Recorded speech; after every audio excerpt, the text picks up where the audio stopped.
lalu kacau, kita sampailah kita mati pun dia nak kacau lagi. Jadi sebab itulah Ustaz tekankan kita kena baca doa dulu sebelum belajar. Okey, ramai-ramai baca doa buka mic. Allahumma aftah alaina.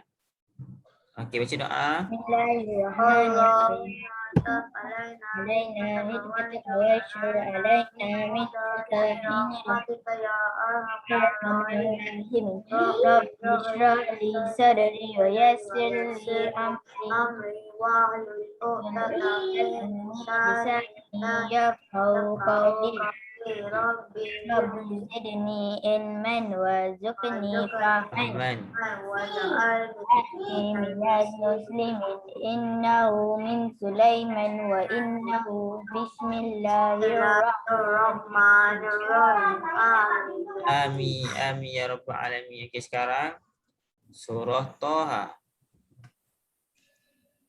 Bismillahirrahmanirrahim. Ma anzalna alaikal Qur'ana litashqa illa tazkiratan liman yasha. Tanzilam mimman khalaqal arda ar-rahmanu 'alal 'arsy istawa. Toha, kami sudah menurunkan Al-Quran kepadamu, wahai Muhammad, supaya engkau menanggung kesusahan, kecuali sebagai peringatan bagi orang yang takut kepada Allah. Al-Quran diturunkan dari Tuhan yang menciptakan bumi dan langit yang tinggi, yaitu Allah Ar-Rahman yang di atas arasy. Okey, alhamdulillah. Okey, semua dah baca doa, dah baca surah Thaha. Okey. Semua okey, semangat Okey, Ustaz pertama sekali Ustaz nak ucapkan pada tahniah pada murid yang join tu apa tu? Mahrajan ni kan? Yang dapat nombor 1, yang dapat nombor 2. Ada ni daripada pelanggan awak ni. Wazif ada. Kan? Wazif join juga kan? Wazif dengan Halis. Saya ucapkan tahniah. Bukan senang nak jadi macam dia orang ni. Bukan susah pun. Awak cuma daftarkan nama je. Yang lain tu Ustaz rasa awak semua ada peluang nak menang, cuma awak tak masuk je. Kenapa lain kali kena cuba beranikan diri, cuba masuk pertandingan. Awak fikir macam ni, awak masuk pertandingan, insya-Allah awak akan menang. Nombor berapa tak tahu, tapi mungkin awak akan dapat nombor 3, nombor 2. Sebab apa? Sebab kita ni Sri Tim Nufalah ni, kebanyakan murid-murid kita semua hebat. Hebat-hebat semua. Jadi kemungkinan untuk awak menang tu lagi tinggilah. Contohnya Hana Safia selalu dapat nombor 1 kan dalam kelas. Siapa lagi? Hadif. Hadif yang selalu aktif ni. Yang lain siapa lagi? Dani ke apa? Masuk je. Menang ke kalah ke, awak akan dapat pengalaman lah. Pengalaman tu yang seronok tu.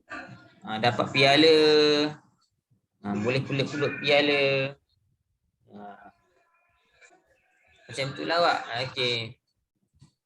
Bismillahirrahmanirrahim. Okey, kita akan terus belajar sirah. Okey, dah habis dah kita borak-borak tadi. Okey, sekarang kita akan belajar sirah lah. Okey, bismillahirrahmanirrahim. Sebelum tu saya akan kongsikan skrin sekejap ya awak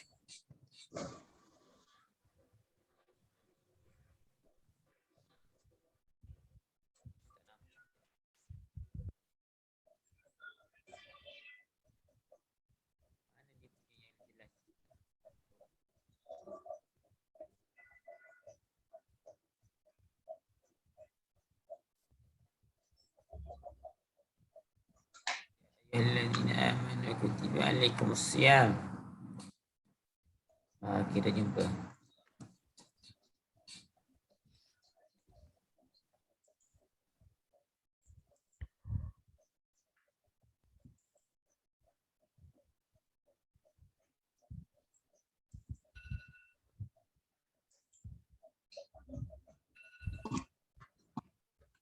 Kalau anda nampak skrin, bagi tahu Ustaz Ustaz kongsi skrin. Oh, sakit.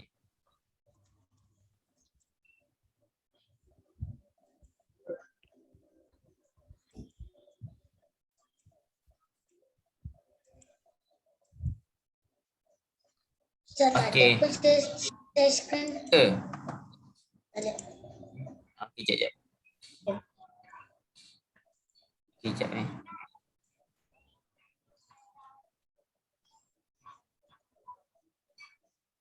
Okey, jap.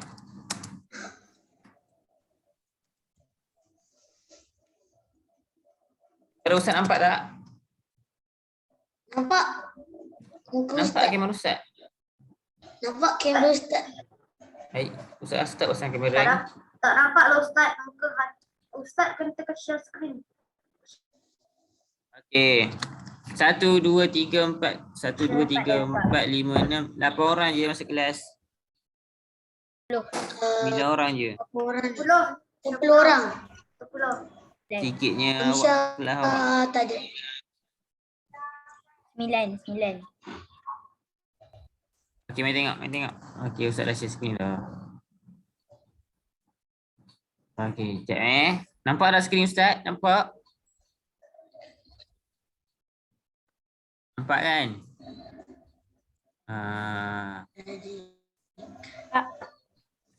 Nampak? 9 orang je yang masuk kelas. Sedihnya kelas awak ni sikit sangat lah. 10 orang. Sikit sangat kelas awak ni. Hari tu ramai Ustaz. Hmm. Penuh orang. Besok pagi Itu lagi ramai tu. Ustaz. Dalam berapa orang tu je. Berapa orang je? Ni semalam ada. Kalau siapa ingat lagi kita belajar minggu lepas apa? Kita belajar minggu lepas. Minggu lepas kita belajar perjanjian Hudaibiyah. Kan Ustaz buat ballot tu. Ustaz minta seorang-seorang tuliskan kesan iktibar perjanjian Hudaibiyah. Ramai jugalah yang tulis kan, yang bagi jawapan. Ada yang bagi jawapan betul, ada yang bagi jawapan salah. Okey, jawapan betulnya awak boleh tengok pada muka surat muka surat 47. Ada sikit je poin di situ. Ada berapa je poin dia. Antaranya pada jangka masa panjang perjanjian tersebut menguntungkan pihak Islam. Okey, ini ramai jawab betul lah. Tapi ada juga jawab salah. Okey, itu yang kita belajar minggu lepas. Hari ini kita akan masuk tajuk baru bab 8 iaitu iaitu apa? Iaitu jap tak keluar pun. Iaitu ibadah yang disyariatkan pada tahun kedua hingga kelima Hijrah. Murid-murid kena ingat Nabi ni dia dilahirkan di Mekah, kan? Dia dilahirkan di Mekah tapi dia menetap di Madinah kerana apa? Kerana orang-orang Arab Quraisy ni nak bunuh Nabi, nak serang Nabi. Jadi Nabi terpaksa berpindah ke Madinah, naik unta jalan kaki. Jadi itulah kenapa dipanggil hijrah dan Apa Ustaz? Nabi naik apa? naik unta. Itu ada tanya Nabi naik apa kan? Nabi naik unta. Okey, Ustaz tanya awak, kenapa Nabi naik unta? Kenapa unta ni orang Arab pakai ni buat pergi jalan jauh? Kenapa tak pakai kuda je? Tak boleh bagi tahu jawapan. Sebab kuda tak ada kat situ. Sebab kuda tak ada kat situ Ustaz. Kurang tepat. Unta boleh tahan panas. Itu Kita hampir boleh tepat. simpan air. Pandai, bagus, betul jawapan awak. Betul jawapan Hana Safia.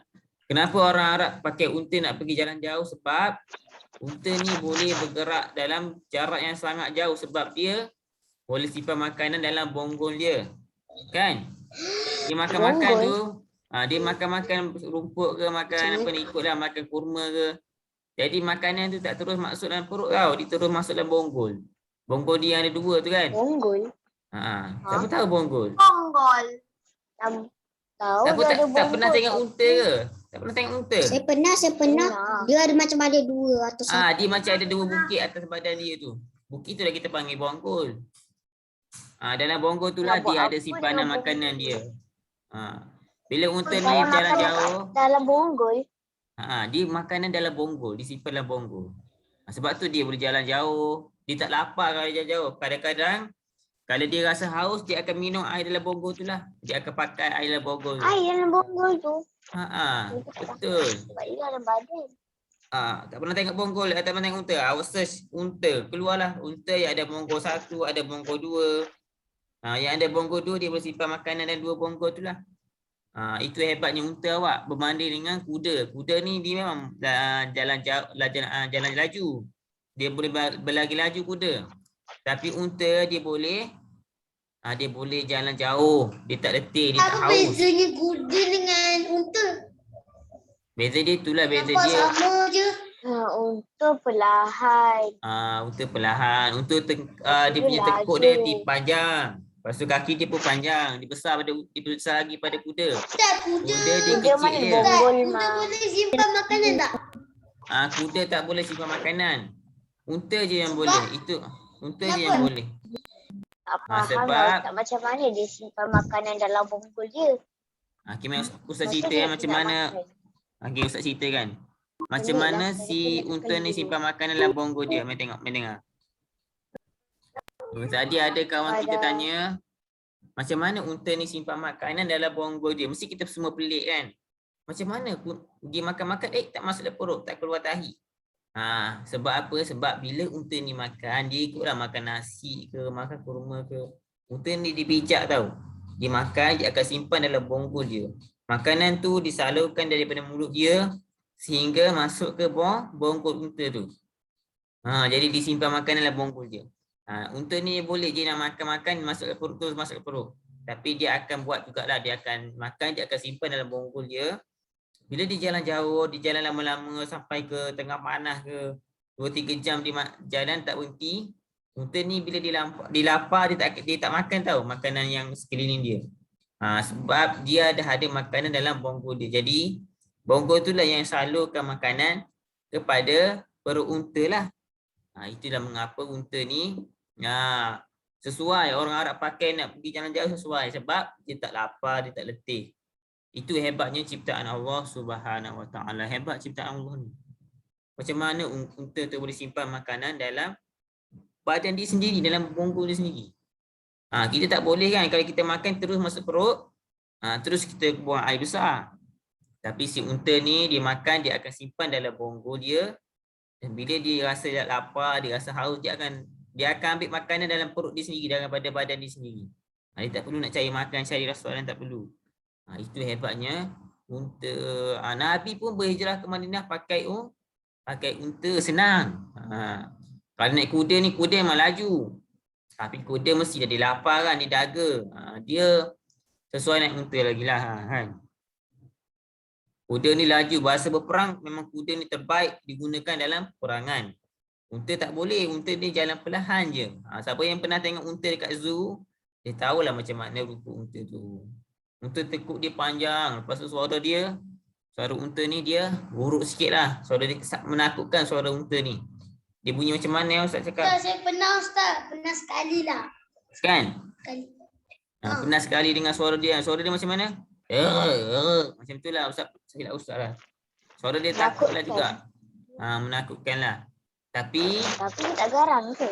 Dia tak garang. Dia ni jinak je unta ni. Ustaz pernah minum susu unta. Orang Arab buat, orang Arab Bukan ikut. susu. Dia susu. Orang Arab buat susu unta tu jadi coklat. Coklat yang putih 4 segi. Sedap, best. Sedap. Susu unta sedap jugalah. Sedap. Dia buat coklat tu kita makan, manisnya. Sedap jugalah susu unta ni. Dia tak pernah makan. Tak pernah makan. Dulu orang berniaga lah susu-susu tu.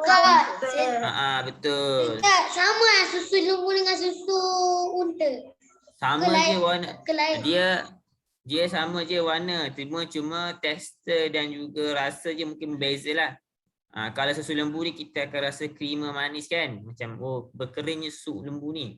Tapi kalau unta, dia sedap juga. Cuma dia ada kelainan sikit je. Ustaz makan hari tu rasa macam tebal-tebal susu dia. Macam tu susu unta. Kan? Susu kambing pun lain juga. Susu kambing pun sedap. Tapi yang pernah makan susu kambing dia tahu macam mana rasa dia.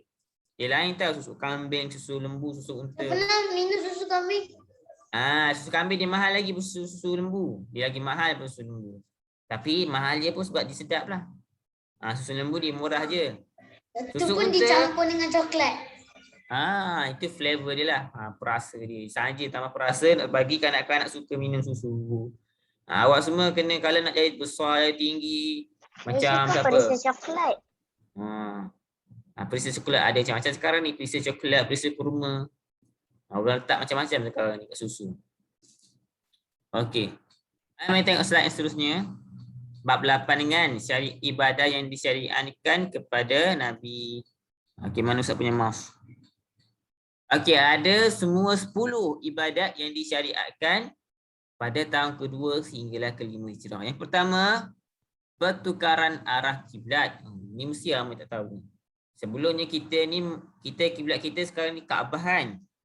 Sebelum pada itu kita berkiblatkan kepada Palestin. Masjidil Aqsa yang sekarang ni tengah berperang dengan Israel. Astagfirullahalazim. Yang kedua, ibadah puasa. Kita baru habis puasa. Yang ketiga, zakat. Zakat ni untuk orang dewasa lah. Kanak-kanak macam awak ni tak wajibkan zakat. Yang keempat, solat hari raya.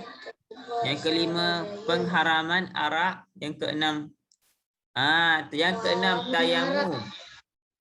Yang ketujuh, solat khauf. Yang ke-8, perintah memakai hijab. Yang ketujuh yang ni apa? Ada juga tak tahu tayamum tu apa. Hadis tak tahu tayamum tu apa. Tayamum ni dia semacam wuduk. Tapi dia lagi senang pada wuduk sebab dia tak pakai air. Dia macam Yang wuduk. ni solat apa ni Ustaz? Solat khauf. Solat yang nombor 7 tu. Tu apa tu bedak. Guna tepung. Kalau tak ada air Pandai apa boleh guna dipakai tepung. debu tanah. Pandai awak. Dia pakai debu tanah. Masa nak solat lah. Nonel. Buang. Macam-macam lah awak kan. Solat khauf ni solat Baik, apa? kenapa tayamum ni dia pilih tepung? Pada haji. Dan Okey, Ustaz bagi tahu. Kenapa tayamum pakai tepung? Bukan tepung awak dipanggil debu tanah. Manusia ni diciptakan daripada pengambilan anak angkat. tanah. Tanah ni bersih awak. Tanah 10 ni ni mengambilan anak angkat ni memang memang apa? Wajib ke? Dia bukan wajib. Yang orang dah kahwin tu, dah ada anak, lepas tu dia ambil lagi anak angkat. Dia tak wajib pun nak ambil anak angkat, cuma Boleh? kalau nak ambil anak angkat boleh sahaja, cuma ada cara-cara dia, ada macam syariat ni lah, macam undang-undang. Dia nak ambil anak angkat tak boleh berkahwin dengan tak boleh berkahwin pula dah. Tak boleh sentuh dengan orang perempuan, tak boleh sentuh dengan anak perempuan, anak kanda perempuan. Kalau anak angkat tu lelaki lah. Itu macam nombor 10 ni macam syariat dia, macam cara-cara kita nak ambil anak angkat yang sebaiknya lah. Okey, kalau tayamum tu ada orang tanya, ada sahabat kita, kawan kita tanya, Hana Safia aku rasa. Dia tanya kenapa ambil tepung kan? Sebab apa? Sebab tayamum ni berlaku bila tak ada air. Contohnya kemarau kan, tempat Putrajaya ni kemarau tak ada air langsung. Walaupun setitik pun tak ada air. Kan? Kita nak solat macam mana kita ada air kan? Jadi Allah perintahkan kita ambil debu tanah, kita pakai ni sebagai ganti sebagai air untuk kita berwudu. Dipanggil sebagai tayamum lah. Kan?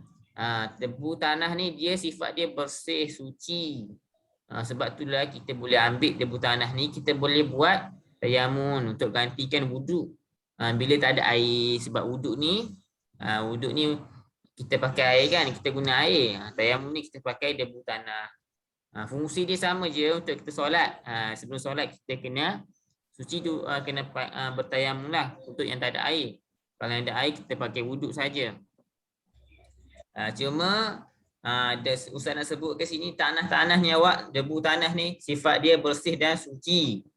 Contohnya awak terlanggar dengan anjing, tiba-tiba lah kan, na'udzubillah, awak tersentuh anjing ke, terlanggar khinzir ke, apa yang awak kena buat? Debu tanah tu macam mana? Debu tanah ni mana awak boleh jumpa di mana-mana saja. Awak pergi dekat padang ke, awak tengok tanah tu, awak letakkan tangan awak atas tanah tu, awak angkat. Awak tengok tangan awak ada debu tak? Itulah dipanggil debu tanah. Kalau awak tengok, awak angkat tangan awak, ada debu tanah dekat tangan aku ni. Entah awak boleh pakai benda tu buat bertayamum. Tapi tayamum pun masa tak ada air lah. Kalau ada air, tak boleh tayamum. Haram. Haram.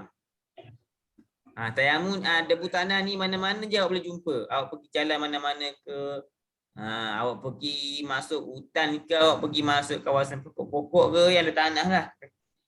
Bila letak tangan awak atas tanah tu, awak tepuk 3 kali. Lepas awak angkat tangan awak, tengok ada debu tanah kat tangan awak. Kalau ada, itu maknanya itu dah debu tanah yang dimasukkan untuk kita bertayamum. Okey dah. Okey, kita dah habis benda tu. Solat khauf ni apa? Solat khauf ni solat kita masa kita takut lah. Macam-macam lagi lah. Ada banyak ni ibadah yang disyariatkan semasa tahun kedua sehinggalah ke-5 Hijrah. Okey, mari tengok masa dah nak habis. Ada 7 minit lagi. Pada tahun kedua Hijrah, awak mesti kena tahu sebelum Nabi Muhammad sallallahu alaihi wasallam dan para sahabat solat dia orang solat menghadap kiblat apa? Kiblat Baitul Maqdis kat Palestin tu. Itulah kenapa umat Islam wajib menentang orang Israel. Laknatullah, yang jahatlah, yang kejam, Zionis tu. Sebab Baitul Maqdis ni tempat kiblat pertama orang Islam. Orang Islam dulu berkiblatkan Baitul Maqdis. Baitul Maqdis tempat suci lah. Tempat yang Allah jaga. Baitul Maqdis tu apa? Yang ni saya tunjuk awak. Baitul Maqdis tu. Ini Baitul Maqdis, Masjidil Aqsa. Nampak tu? Ni. Ini yang bawah ni. Ini dah dipanggil Baitul Maqdis. Tempat yang suci. Tempat yang dijaga oleh Allah Subhanahu Wa Taala. Ini Masjidil Aqsa lah dipanggil. Orang umat Islam disolat kat sini. Dulu umat Islam dia berkiblat dia kat sini, kiblat umat Islam dulu menghadap Masjidil Aqsa. Okey, mari tengok. Pada peringkat awal kiblat solat umat Islam ialah Baitul Maqdis Palestin. Ia berlaku selama 16 bulan pada 15 Syakban tahun kedua Hijrah, ketika Rasulullah sallallahu alaihi wasallam dan umat Islam sedang solat di masjid Kiblatan ini maksudnya. Kemudian turun wahyu memerintahkan kiblat solat ditukar ke Kaabah di Mekah Mukarramah. Itulah kenapa kita kena rasa kasihan ke orang Palestin kan. Kita kena sedih. Kita kena sedih sebab masjid yang Allah jaga, masjid yang Allah muliakan, Baitul Maqdis, Masjidil Aqsa dicemari oleh dicemari sifat-sifat kotor orang Israel, orang Zionis. Mereka pergi bunuh orang dekat kawasan tu, mereka pergi halau orang solat. Dulu itu adalah kiblat pertama umat Islam lah. Nabi dulu solat pun menghadap Masjidil Aqsa.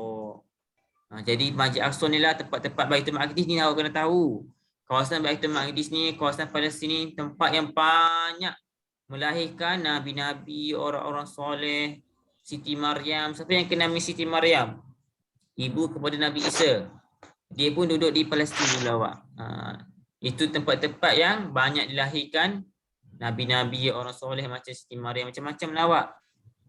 Tempat yang suci lah juga, tempat yang berkat yang Allah jaga.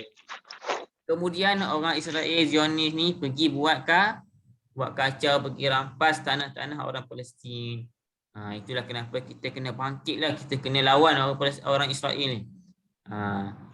Baitul Maqdis ni adalah rumah Tuhan, kiblat pertama orang Islam. Kita kena jaga betul-betul. InsyaAllah suatu hari nanti orang Israel pasti akan kena bunuh lah. Sebab apa? Sebab di akhir zaman nanti, ni sebelum tanda-tanda kiamat lah, di akhir zaman nanti Nabi Isa datang dan juga Imam Mahdi datang, mereka akan mengalahkan Dajjal satu. Kemudian Nabi Isa ke Imam Mahdi antara dua tu lah, mereka akan pergi bunuh di Palestin. Dia akan pergi masuk Palestin, dia akan bunuh mana-mana orang Israel yang masih tinggal di sana, dia akan bunuh. Dia akan bunuh orang-orang Yahudi lah, orang Israel ni. Mereka akan cari saja, akan bunuh seorang-seorang. Sebab apa? Sebab kejahatan orang Yahudi dan Israel. Tapi dia orang selamat tahu. Orang Yahudi ni diselamat. Sebab apa diselamat? Sebab dia akan sembunyi dalam Dan satu nama pokok tu, nama dia pokok tu pokok gorko. Ustaz tak pernah naik, Ustaz tak pasti macam mana bentuk rupanya, tapi pokok ni bila mana Nabi Isa datang nak cari orang-orang Yahudi ni, Nabi Isa tanyalah, batu, mana, wahai batu, di manakah orang Yahudi? Batu tu akan berkata kat Nabi tu, oh wahai Nabi, orang Yahudi ni disorok kat situ, nak jangan pergi. Tapi bila mana Nabi Isa ni, Nabi Isa putera Nabi Isa jumpa dengan pokok gorko ni, ditanya, wahai pokok, di manakah orang Yahudi yang tengah sembunyi. Pokok gorko ni dia tak akan bagi tahu ke Nabi. Dia tak akan bagi tahu ke Nabi yang orang Yahudi ni sedang sembunyi dalam badan dia lah, dalam pokok tu. Itulah kenapa pokok ni bahaya. Pokok ni dia akan sembunyi orang Yahudi. Dia akan jadi tempat sorok orang Yahudi. Jadi cara-cara orang Yahudi nak selamat kena bunuh, dia akan bersembunyi dalam pokok-pokok tersebut lah. Kenapa pokok tu tak bagi tahu? Itulah wallahu alam, kuasa Allah macam-macam lah. Itulah kenapa orang Yahudi ni dia akan pakai pokok ni sebagai tempat persembunyian dia dengan tempat perlindungan dia. Dia takut kena bunuh, dia akan sembunyi tu. Pada akhir zaman nanti mereka ni akan dia bunuh satu persatu tau. Nabi Isa akan datang, akan bunuh orang Yahudi yang mana tinggal kat situ. Sebab dia buat jahat sangat. Dia buat bunuh orang, rampas tanah orang Palestin. Jadi Nabi Isa akan datang, dia akan bunuh seorang Zionis Israel. Tapi mereka akan lari dan mereka akan sembunyi di mana-mana tempat pun. Semua tempat mereka tak dapat sembunyi kecuali satu je, pokok gorko.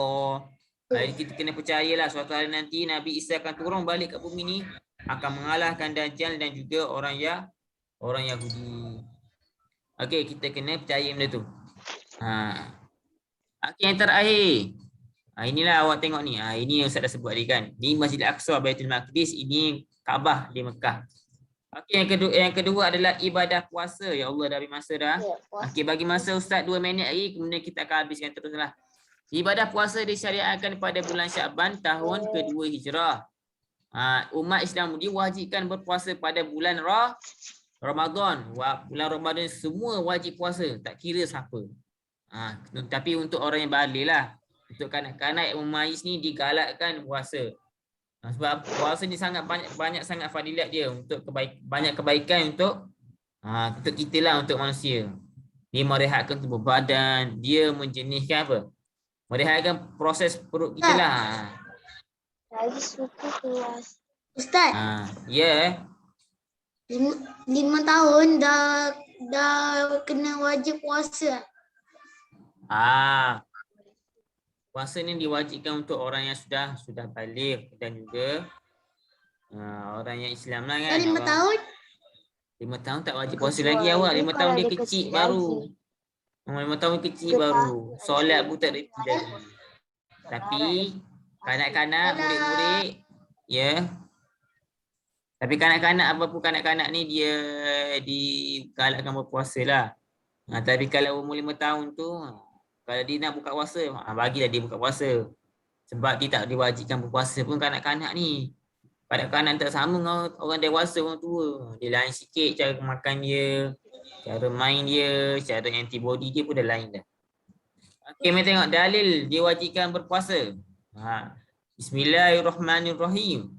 Ya ayyuhalladzina amanu kutiba alaikumusyamu kama kutiba alal ladzina min qablikum la'allakum tattaqun. Hai orang-orang yang beriman, diwajibkan bagi kamu berpuasa sebagaimana telah diwajibkan bagi orang-orang sebelummu agar kamu bertakwa. Bertakwa ni apa? Agar kamu semakin takut kepada Allah Subhanahu Wa Taala. Okey, ini dalil puasa, wajib puasa. Ini kalau tanya, kenapa diwajibkan puasa? Kerana Allah dah sebut dalam Quran dah, Allah dah suruh dalam Quran, semua umat Islam ni wajib berpuasa. Okey. Okey, setakat itu saja pengajian kita ini. Kita belajar apa ini? Kita belajar 2 perkara lah. Yang pertama kita belajar pertukaran kiblat daripada Masjid Al-Aqsa ke Kaabah. Yang kedua kita belajar syariat puasa pada bulan Ramadan. Okey, semua murid-murid kena ingat ni. Okey, kena ingat. Okey, kita dah nak habis tapi sebelum tu jangan left lagi. Ustaz nak bagi latihan lah. Walaupun Ustaz tahu awak tak hantar pun latihan. Walaupun Ustaz tahu awak tak hantar pun latihan dalam Telegram. Tapi Ustaz nak bagi juga. Okey, siap macam biasa bila dah siap. Oh, tak ada kuis lagi. Buka kuis minggu depan kot. Okey. Buka buku latihan muka surat. Muka surat 33. Ajak Ustaz suruh buat 33 dan 30. 33 je Ustaz suruh buat. Awak cuba buat satu muka surat je. Satu je Ustaz bagi latihan. Muka surat 33. Kalau dah siap tu hantar dalam Telegram jangan lupa. Okey, kalau kita dah tamat. Okey, semua baca subhanakallah tasbih kafarah juga suratul As. Subhanakallahum dan suratul As.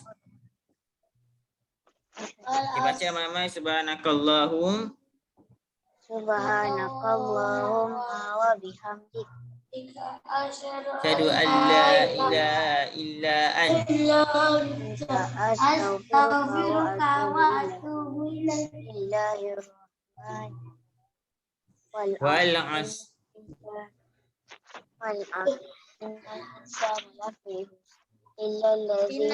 Amanu wa amilus solihat. Watawasau bil haqq watawasau bis sabr. Amin ya rabbal alamin. Okey. Subhanakallah wa bihamdika asyhadu an la ilaha illa anta astaghfiruka wa atubu ilaik. Okey. Assalamualaikum semua dan semua boleh live lah.